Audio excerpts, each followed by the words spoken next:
यार देखो, पहले तो मैं इंट्रो कर देता हूँ भाई। मेरा नाम आयुष है, ठीक है, और मैं एक मोटो ब्लॉगर हूँ भाई, और रिव्यू भी करता हूँ अपने वीडियोस की। अपने वीडियोस में रिव्यू भी करता हूँ बाइकों की एंड गाड़ियों की एंड नॉर्मल ब्लॉग्स भी बनाता हूँ। सो भाई आज ये जो वीडियो है मैं नेगेटिव पॉइंट के लिए लेके आया हूँ। जो ओला S1 एयर है, जो अभी करंटली जिसका प्राइस चल रहा है 1,27,000 एंड पहले जब मैंने लिया था 1,57,000 में जब प्राइस चल रहा था। एंड इसका मैं नेगेटिव पॉइंट के लिए रिव्यू लेने आया हूँ, जिसके लिए 5 पॉइंट मैंने डिसाइड किए हैं। 1 बाय 1 मैं इस वीडियो में कवर करूँगा। एंड इधर खड़ी है अपनी गाड़ी, ठीक है। इसके लिए अपन लोगों को प्रॉपर मैं अभी एक बार 1 बाय 1 इसका वीडियो दूंगा। एंड अगर आप लेकिन इसके अगर प्लस पॉइंट के लिए वीडियोस नहीं देखी है तो मैं इधर या इधर दोनों में से किसी एक जगह मैं पॉपअप डाल दूंगा, तो देख लेना।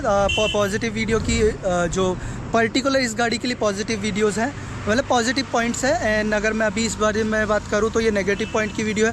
कोई स्पॉन्सरशिप नहीं है भाई, मैंने अपने ओनरशिप मतलब मेरे खुद के एक्सपीरियंस से बता रहा हूँ। 3 से 4 महीने हो चुके हैं मैंने गाड़ी को चला रहा हूँ, तो इसके अकॉर्डिंगली मैं इसमें आपको टोटल 1 बाय 1 पॉइंट बता रहा हूँ। तो स्टार्ट करते हैं 1 से लेके, ठीक है। तो पहला पॉइंट जो जाता है मैं आपको मतलब डायरेक्टली गाड़ी पर जाता है, फिर उसके बाद बताते हैं, ठीक है।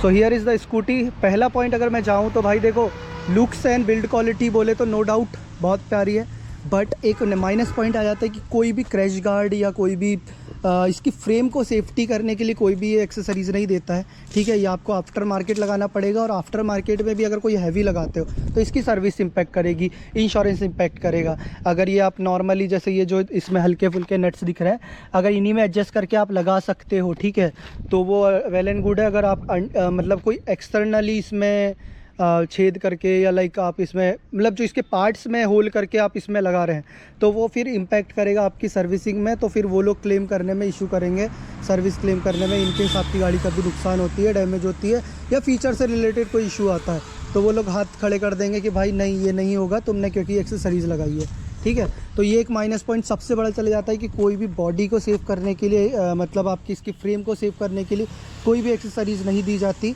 बात वो अलग है कि यार बहुत हल्की गाड़ी है, मैनेज हो जाएगी बहुत। इवन अगर मतलब 2 एक्टिवा और एक ये सिमिलर वेट है तो मतलब ये चीज़ है, प्लस पॉइंट है कि इसका ये गाड़ी में वेट बहुत कम है। लेकिन मैं माइनस पॉइंट पे जाऊंगा कि यार एक कुछ ना कुछ तो लाइक हल्का फुल्का आपको लाइक नॉर्मली कई बार रहता है, जब ट्रेनिंग कोई सीखने के पीरियड में रहता है, तो उस टाइम में जब गाड़ी गिरती है तो नॉर्मली अगर मतलब बाय चांस अगर कई बार स्टैंड भी नहीं लगता तो उस केसेस में पूरी फ्रेम बचती है। तो इसमें ये माइनस पॉइंट मैं बहुत ज़्यादा लेके जाऊँगा। मुझे ये डिसअपॉइंट किया जिसमें कोई भी उन लोगों ने crash guard and like frame को सपोर्ट करने के लिए कोई भी एक ऐसी कोई चीज़ नहीं दी है जिससे गाड़ी सपोर्ट में रहे, ठीक है। तो ये एक नेगेटिव पॉइंट हो जाता है पहला। पर next move to the second point. So भाई सेकंड पॉइंट ये है कि यार इसका डिस्प्ले, कभी अगर आप जैसे आप अगर गाड़ी चला रहे हो ना, तो मतलब डिस्प्ले में एक दिक्कत है कि कभी कभी ये हैंग हो जाता है, ठीक है। मतलब आप नॉर्मली चला रहे हो, कंटिन्यू चला रहे हो, तो कई बार लैग कर जाता है, तो उस केसेस में ये पूरी रिस्टार्ट करनी पड़ती है। तो भाई ऐसा कुछ दिक्कत है इसके डिस्प्ले में कभी कभी आ जाता है। बाकी नो डाउट ऐसा टच वगैरह रिस्पॉन्स में बोलूँ तो बहुत अच्छा है, मतलब प्रीमियम है। लेकिन यार कभी कभी मतलब ये होता है मेजॉरिटी, और उस टाइम में रहता है कि कभी कभी ना, जैसे अगर फॉर एग्जांपल मम्मी है जिनको इतना ज़्यादा नॉलेज नहीं रहता, या मतलब अगर पेरेंट्स भी रहते हैं, सबको ऐसा नॉलेज रहता है, अगर यूज़ टू हो जाते हो तो सबको पता चल जाता है। लेकिन अगर कोई ओल्ड एज जा रहा है, ठीक है, उन्हें नॉलेज नहीं इसके बारे में, अपन ने तो उन्हें ऑन करके दे दिया, और बाई चांस उनका ये डिस्प्ले है वो हैंग, उसका मतलब डिस्प्ले हैंग हो जाता है, सो उनको फिर उस केसेस में मतलब पूरी रिस्टार्ट करनी पड़ती है। तो ये एक माइनस पॉइंट है कि कई बार यार थोड़ा ये हैंग हो जाता है। मानता हूँ कि यार एक मतलब यार एक सेंसर वाली गाड़ी है, एक इलेक्ट्रॉनिक गाड़ी है, तो सेंसर बेस्ड तो गाड़ी रहती है, बट यार थोड़ा सा आपको ये मतलब एक ओल्ड एज पर्सन को भी देखना चाहिए। हर कोई मतलब एक न्यू जनरेशन जेन ज़ी लोग नहीं चला रहे हैं ओला को, ठीक है, कोई अपनी रिक्वायरमेंट के बेसिस पे भी चला रहे हैं। सो आप थोड़ा सा वो उस पर इसे एज अ फीडबैक लीजिएगा, तो ये थोड़ा सा आपको मैनेज करना पड़ेगा। थर्ड पॉइंट की बात करूँ तो थर्ड पॉइंट ये है कि यार मतलब देखो गाड़ी है स्कूटी, ठीक है, आप लोगों को भी पता है कि गाड़ी में ना मेन स्टैंड की ज़रूरत होती है स्कूटियों में। आप मेजॉरिटी ऑफ द स्कूटी देखना कि मेन स्टैंड नीडेड है, बट इसमें ना इन लोगों ने कॉस्ट कटिंग के चक्कर में मेन स्टैंड ही नहीं दिया है। लिटरली इसमें मेन स्टैंड दिया ही नहीं है। आप लोगों को आफ्टर मार्केट इसमें मेन स्टैंड लगाना पड़ेगा। मतलब यहाँ पर स्लॉट दिया गया है, आप अगर यहाँ से चेक करोगे तो here is you can see यहाँ पर मेन स्टैंड का स्लॉट दिया गया है, लेकिन आपको मेन स्टैंड आता नहीं है, आपको आफ्टर मार्केट डलाना पड़ेगा, या उसके लिए आपको ओला पे ही एक्स्ट्रा अमाउंट पे करना रहेगा, देन उसके बाद आप लगा सकते हो। तो मेन स्टैंड का ये नेगेटिव पॉइंट है यार। मतलब तुम 1-1.5 लाख की गाड़ी मतलब अगर आप सेल कर रहे हो तो यार वो उसकी कॉस्ट मुश्किल से मुश्किल 1000 रुपये भी नहीं होगी। मेन स्टैंड की, तो वो तो आपको दे देना चाहिए। मैं मानता हूँ कि आपने इसकी रेंज बढ़ाने के लिए, ये सच बात है, इसकी रेंज बढ़ाने के लिए, आपने दिखाने के लिए, प्रूफ करने के लिए इसकी रेंज ज़्यादा है, आपने मेन स्टैंड गायब कर दिया, तो ये चीज़ें गलत है। और साइड स्टैंड की बात करूँ तो आप लोगों को पता है इसकी कॉस्ट भाई देखो, अगर normally same to same exist नहीं मिलता, बहुत सारे बाद आप लोगों को कॉस्ट कटिंग करनी पड़ती है। अगर सेम स्टैंड अगर आप लेना चाहोगे तो 1500 से 2000 का आपको आएगा। सेंसर अगर डैमेज हो जाता है वो अलग, ठीक है। तो ये थोड़ा सा नेगेटिव पॉइंट में मैं आपको लेके जाऊँगा, जो थर्ड पॉइंट है, ठीक है। लिटरली ये मतलब एक अपन इग्नोर नहीं कर सकते कि इसका साइड स्टैंड, क्योंकि आपने मेरी स्टैंड दिया नहीं है तो साइड स्टैंड अगर डैमेज होता है, क्योंकि यार देखो आप अगर 2 लोग ऐसे बैठेंगे तो कुछ टाइम बाद तो ये लोहा ही है, डैमेज होना ही है, ठीक है। तो अगर वो डैमेज होता है तो उसके बाद आप लोगों को 2000 का फटका आराम से लग जाएगा। तो ये एक नेगेटिव पॉइंट है कि यहाँ पर आप लोगों को ये कॉस्ट कटिंग नहीं करनी थी। सो प्लीज़ ये चीज़ें देखा जाए और आगे जाके इसे कंसिडर किया जाए। When I comes to fourth point, तो भाई फोर्थ पॉइंट ये है कि ये मेरा पर्सनल रिव्यू है कि मतलब अभी जब से गाड़ी आई है तो इसके सीट्स में इशू आया है। मतलब उसका जो सीट लॉक है वो बार बार ख़राब हुआ है। मतलब लॉकिंग मतलब जैसा रहता है कि लॉक ही नहीं होती गाड़ी, वो लॉक ही ख़राब हो गया लिटरली। मतलब ऐसा लॉक बार बार ख़राब हो रहा है, उसकी सीट ही लॉक नहीं हो रही। तो ये मेरा पॉइंट ऑफ व्यू की वजह है, जो मैंने अपने एंड से फील किया है। 3 महीने में 3 से ज़्यादा बार मतलब इसका सीट का मेरे को इशू आया है।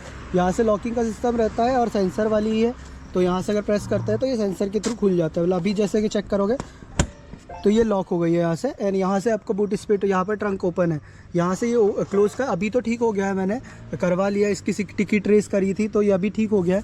बट ये मैंने नोटिस किया है कि ये बहुत बार यहाँ से इसका सेंसर ना, तो ये लॉक ही नहीं होती, लिटरली ऐसे ओपन हो जाती है। तो अभी ये ठीक है, मतलब इसमें टिकट रेस करो एंड उसके बाद फिर शोरूम में दिलाओ तो वो पता नहीं क्या करते हैं, तो उस टाइम में ठीक हो जाती है। बट कभी भी हो जाती है। मतलब ऐसा है कि यार इसका सीट का एक नेगेटिव पॉइंट मैं लेके जाऊँगा।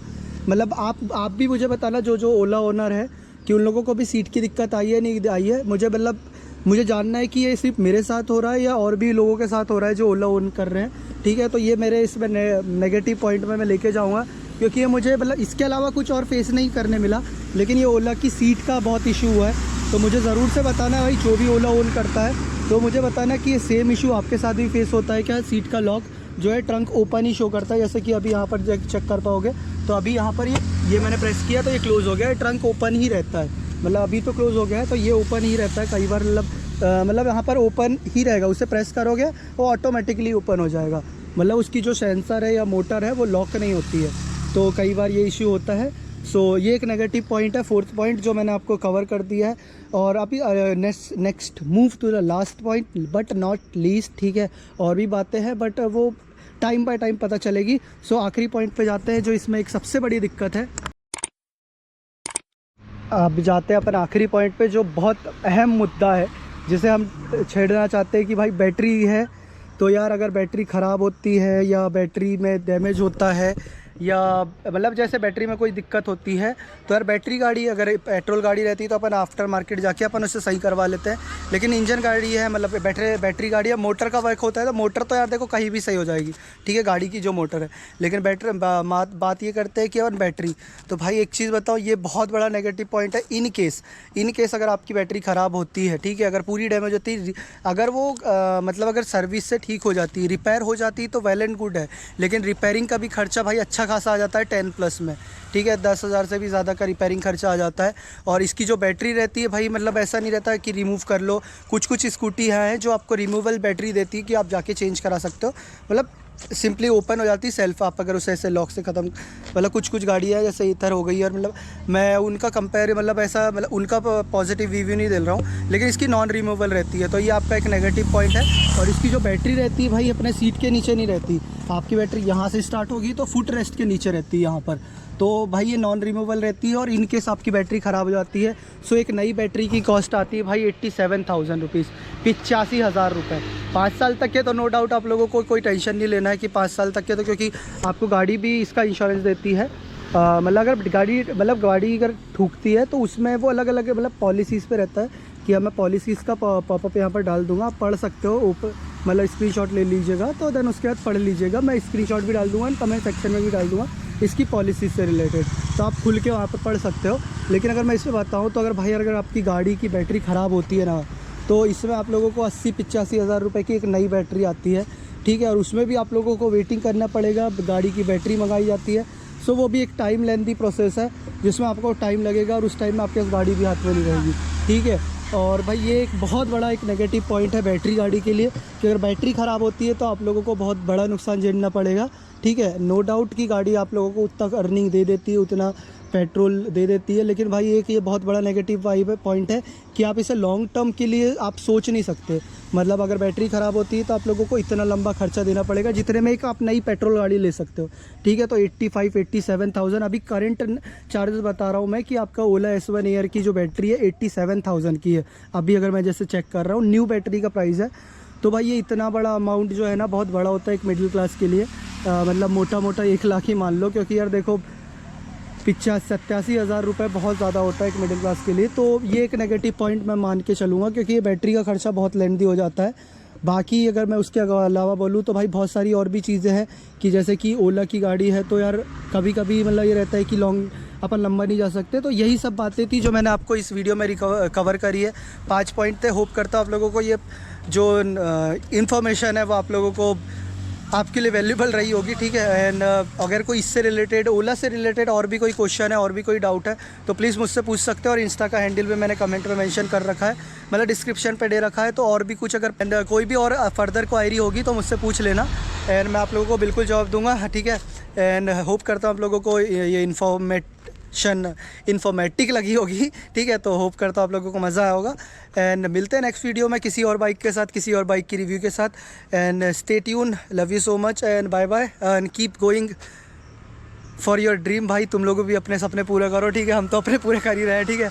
सो बाय बाय, मिलते हैं नेक्स्ट वीडियो में एंड होप करता हूँ आप लोगों को मज़े होंगे, मस्त होंगे, मज़े में होंगे, ठीक है। सो बाय बाय।